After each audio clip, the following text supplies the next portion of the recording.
picking up with the French Revolution. On the edge of the revolution, you have to look at how the French had structured their government prior to the revolution to understand why the revolution happens. So, the old regime of the French government, it was basically three classes. You had the clergy, the nobles, and the peasants. Now, the clergy were wealthy, they had privileges, but they do provide some social services for the French people. They provided schools and hospitals and orphanages, so they were doing good things in France. The problem is how they are abusing some of their privileges and wealth. The second class of the nobles, they tended to have the top jobs in government, the top jobs in the court system, the top jobs in the military, and the top jobs in the church. So they were taking all those really nice, high-paying and privileged jobs. But they're the ones who actually most hated the idea of absolutism, where all the power lies with the monarch. And if the monarch got too much power, there was this fear that they would lose their traditional privileges of being tax exempted and getting away with certain things that like the peasants couldn't do. They would have harsher sentences for crimes and that kind of thing. So that's what they were kind of worried about. The third class is the peasants, and the peasants were roughly 27 million people, and that's about 98% of the population in France at this time. But the peasants weren't unified really as a group. They're a very diverse group. You had the middle class peasants who were called the bourgeoisie, and so they weren't doing too badly, actually. They, would have servants. They had a little bit of money to invest in the arts and to invest in companies and those kinds of things. So they're not really struggling all that much. But the bulk of the peasant group are rural peasants who are living in rural villages or out on the farms. And the poorest members were the city workers. And these were typically your servants, the apprentices, the journeymen from the guild system. And so that's typically who's going to be suffering the most. Well, there's a lot of discontent that's going to happen in France, and most of it's because the peasants resent the upper classes. The peasants were the ones who were burdened by taxes on everything, and the upper classes were exempt from taxes. And so the peasants are going to call for the upper classes to pay their share. Kind of sounds like today's thing, where the upper class needs to, the very wealthiest need to pay their share of the taxes. It's a common complaint throughout history that the wealthy don't pay their fair share. So there gets to be a financial crisis in France that's really going to highlight this difference between who's getting taxed and who's not. France, up to this point, had been constantly deficit spending, which means that their government was going to be spending more than it was taking in. So it just keeps digging itself further and further and further into debt. In addition to this, the French are almost always in a war of some sort, and these wars are going to strain the treasury because war is expensive. Yet the king and his family are very lavish in their court life. They are spending money left and right on extravagances that weren't practical, things that they didn't need. It was all gilt and glitz and gold and just a waste for the most part. And this is not going to set well with most of the peasants. But there's this need to raise taxes, but even though they raise the taxes, they don't put taxes on the nobles and the clergy. They're still exempt. Adding to this trouble, the economy is in a decline at this time. Not many people are buying French stuff at this time. There's, wars going on, so if you're in a war with somebody, they're not going to buy from you. Plus, they had a series of bad harvests, and so their agriculture is in decline too, and so that's going to create some shortages of food and things, and the French are not going to be very happy with their government for continuing to waste money, even as these struggles are going on. So, the failure of reform in France. The heirs of Louis XIV, Louis XIV was one of the first to start deficit spending. His son, Louis XV, is not quite so conscientious. conscientious. Instead, he's going to pursue pleasure, and so he just runs up more and more debt for the French people. Louis XIV's grandson, Louis XVI, is very well-meaning. I mean, he's trying to do the right thing, but he's very weak and he's very indecisive. He cannot make a decision to save his life. So he is going to look for advisors to help him make these decisions, and he is helped by a man named Jacques Necker. And Jacques Necker was his advisor in financial matters. And Jacques Necker says, well, here's what you need to do. You need to reduce the court spending. Don't be spending money on stupid, frivolous things. Reform the government, because you don't need this many government people, honestly. And increase internal trade. Get French people to buy other French people's stuff, so we're not so dependent upon imports coming into the country. He also is going to propose taxing the clergy and the nobles. And because of that, Louis XVI's other advisors, who were clergymen and of the nobility, are going to convince the king to dismiss Necker, because this guy, if he wants to tax us, we don't want him around. So they got rid of him. Instead, Louis then, he's without this financial advisor, so he's like, oh, I still need help. I can't make these decisions on my own. So he calls together the Estates General. Now remember, the Estates General was created way back when, and it was meant to advise the king and help him out, but it doesn't really have the power that Parliament does in Great Britain. Now, the Estates General had not been called together for 175 years. And so when they finally get together, they're like, well, maybe we do need to have some changes. And so they want to bring about what's called this glorious revolution in France, just like what Britain had when they had the creation of Parliament, that it was a balance to the power of the king. And so the king didn't have absolute power. So the king begins to take action. Louis the 16th is going to have all three estates of the Estates General prepare what are called cahiers. It doesn't look like that. That's not how it's spelled. But cahiers are notebooks that list their grievances. What did they have problems with in the government? What were the issues? And among the things that they listed in these cahiers were fairer taxes, freedom of the press, regular meetings of the Estates General, not just when we're in dire straits. It should regularly meet and help the king to govern France. So Louis XVI is going to take all this information and he is going to create a new France from it. So reforming the government, which is what they wanted him to do anyway. So in 1789, there's this big political crisis that happens. It's called the Great Fear, because there was a lot of rumors about what was happening. Plus, you had the famine that was going on. So you have people who are starving and their children are starving, and they're very, very worried about what's going to be happening. And it just turns into this big, huge mess. Everyone is very scared about what's going to be happening. And so Paris, the capital of France, is going to be in turmoil. It actually becomes this revolutionary center because it's kind of the focus of everything. And the National Guard is going to be called out because there's mobs in the street and you have to control them. And so you're going to have these middle class, like militia groups that come from these mobs versus the royal troops. And so they're going to have to figure out, okay, who's going to win this and who's right and who's going to give way. So a National Assembly is created, and this National Assembly needs to do something in order to avert a civil war in France. Nobody wants that. And so what they're going to do is they're going to end the privileges of the nobility. They're going to take away their exemption from taxation and say, you're going to be taxed. That's just the way it is. And they will issue the Declarations of the Rights of Man. And it's kind of like the Declaration of Independence for the United States. It's modeled after that anyway. It says basically that all men are free. They're all born free and equal in rights. That you should have freedom of religion. And that you are taxed only what you are able to pay. And so these are things that sound really, really good until you have to figure out, okay, what does that actually mean for our government?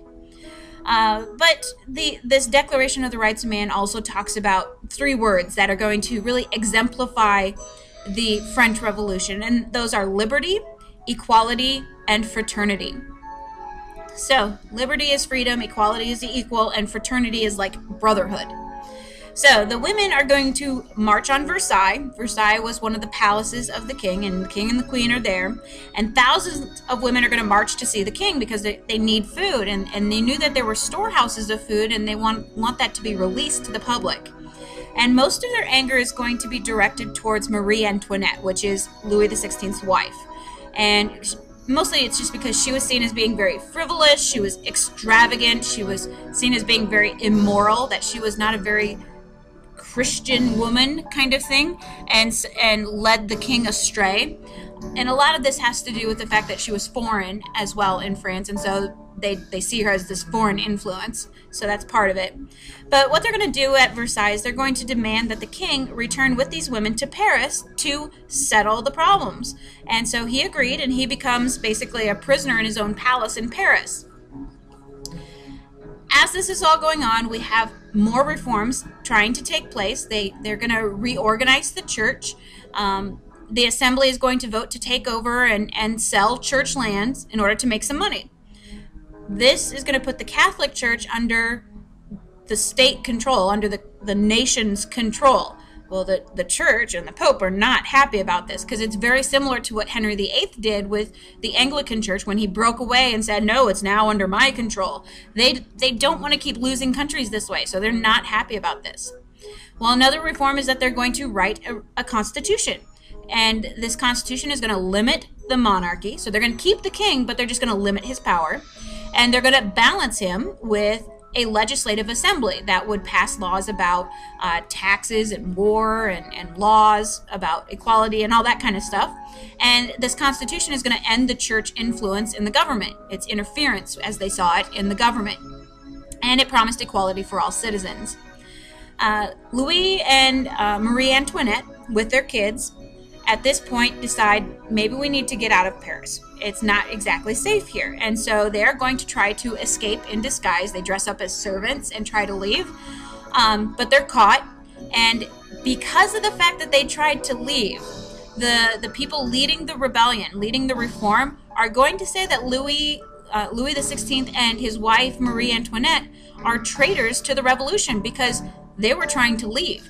Instead of supporting it, they're trying to get out of the country. So they're traitors to this idea of liberty, fraternity, and equality.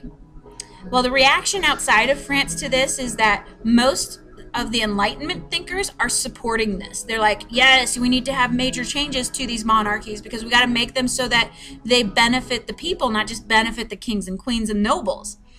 But on the other hand, it's also feared by a lot of other European rulers and the nobles because they're like, if it could happen in France, it could happen anywhere. It could happen in our country, and we're not really happy about that. And that's because they start hearing a bunch of like horror stories from emigres. And emigres were the nobles and the clergy who were leaving France because they were getting things taken away from them. So they're massively leaving France and going to these other countries, and they're kind of like housing up with other nobles and other royalty, and they're telling them these stories about this is what was taken from me and how my life is horrible now. And it just attacks the revolution. And so you've got the upper classes thinking this is horrible, and the peasant classes of other countries are thinking, yeah, let's do this kind of thing. So it's a very mixed reaction. Well, in response to this, France is going to get some threats from other countries because the royal family, Louis and Marie Antoinette and their children, were related to most of the monarchs of Europe. And so, like, for example, Marie Antoinette's brother was the Emperor of Austria. And so he promises that he's going to intervene in this revolution in order to protect his sister. And so that's going to be a huge thing as well. And the French are going to prepare for war because they're thinking they're going to go to war with Austria as a result of this. Well, eventually we get the Legislative Assembly, and the Legislative Assembly comes from that Constitution, and it has different parties in it. And we're not going to worry about the names. Instead, you had the right-wing party, which said, well, France kind of needs to stay where it is right now. We have a constitution, we have some rights, we're taxing the nobles and the clergymen, you know, it's all good right there. Or maybe even we could take a couple steps back, you know, and maybe not push it quite so much. Then you had those that were in the left, on the left wing, and they're like, we need major changes, we need more changes, even more than what we already have. And then you had those in the center who were like, well, reform is good, but let's do it in baby steps. And so you have those three different things kind of fighting against each other in the legislative assembly. Well, eventually it's going to be the left-wing party that wins out. And remember, they're the ones that want the big changes. They want to see major changes happening. And so what they're going to say is, rest of Europe doesn't like what we're doing. Guess what? We're going to take the fight to you. So they're going to take the fight to the European monarchs. They're going to declare war on Austria. They're going to declare war on Britain. They're going to declare war on Prussia, which is basically Germany. And they go fight against them. And unfortunately, because they declared war on so many people, they're fighting on so many different fronts, that Austria, Prussia, and Britain are going to win against France. And it's not so good for them. So this left-wing legislative assembly is going to bring France into this war with their neighbors, and they just lose badly. So the French Republic at this time, the radicals are going to take control of the assembly, those left-wing people, and they're going to say, okay, so the war didn't turn out so good, but we can still work on our government, we can still fix our government. And so they create this new national convention, which is going to extend suffrage, which is the right to vote, to all male citizens, not just property owners. It's going to abolish the monarchy, get rid of the monarchy completely, and France is going to become a republic. They write a new constitution, and they're going to seize the lands of the nobles and sell it, because that's their way to get some income, because we don't need nobles, we don't have a monarchy, we don't need an upper class anymore. And they're going to put Louis on trial as a traitor. Remember, he was a traitor, he was convicted of that, and he was sentenced to death, and he is beheaded. And his wife, Marie Antoinette, will also be beheaded. And their son, the Dauphin, that's their title for prince, the Dauphin is going to die of unknown causes while in custody. So he ends up dying too. And so now you have no heir to the throne, the family's all gone, you can do whatever you want. So they're going to create the Committee of Public Safety in order to deal with those threats that are coming in from other countries, because like Marie Antoinette's brother, not very happy that his sister got her head knocked off. And so they create the Committee of Public Safety. And this Committee of Public Safety is made up of 12 members. And again, they are preparing for all-out war, because they're expecting the rest of Europe to basically attack them. And so this Committee of Public Safety is going to recruit young officers. They're going to try out new tactics. It's very, very patriotic, trying to get the French people behind them. But interestingly enough, they begin winning. They win in the Netherlands. They win in Italy. They win against some peasant revolts. And so things are starting to look up for France at this point. Then you get a man named Robespierre. And Robespierre was the leader of the Committee on Public Safety. And he was a big believer in Rousseau. Jean-Jacques Rousseau, remember the guy who was like, people will do what's good for everyone, the general will kind of thing. And so Robespierre is going to promote things like religious toleration and abolishing slavery, because those are things that are good for everybody. But then he goes a little nutso, and we get the Reign of Terror. And this Reign of Terror is going to last for about a year. Roughly 40,000 people are going to die during this 1 year time period. And about 15% of them were clergy and the nobles, and another 15% were the middle class. And the rest were peasants that were involved in the riots that come from this. And most of these people who die by the guillotine. And the guillotine was considered to be a more humane way of killing people than the axe. And some of them were mistakenly identified as nobles, and some were falsely accused by people who hated them. And so you had a lot of innocent people who actually died as a result of this too. But after this Reign of Terror, after this 1 year period, the Committee on Public Safety and Robespierre are going to collapse. So the French are thinking, what do we do? So they create a new constitution, and it's their third constitution in just 6 years. And what they do is they create what's called a directory. So they get rid of the National Assembly, they get rid of the National Legislature, and they create this directory. And it's a 5-man organization. It's a 2-house legislature, and the idea was that if you had less people to argue, it'd work out. But it's very weak, and so it doesn't make very good decisions because it's weak, and there's a lot of discontent. And so because of that, the French people are going to turn to a young military officer who is doing very, very well, and his name is Napoleon Bonaparte. Now, women in this revolutionary time, the Declaration of the Rights of Man did not give equal citizenship to women, but it did make them owning and inheriting property much easier. It also made divorce easier for them, but it did not give them the right to express their views. So they weren't able to like have freedom of speech and freedom of religion and that kind of stuff. That's for the men to do. That's not for the women. But because of this revolutionary time period, we do see changes in the daily life of French people. There's this sense of nationalism, and nationalism is a feeling of pride or devotion in your country, that you want it to be the best, you want it to be successful.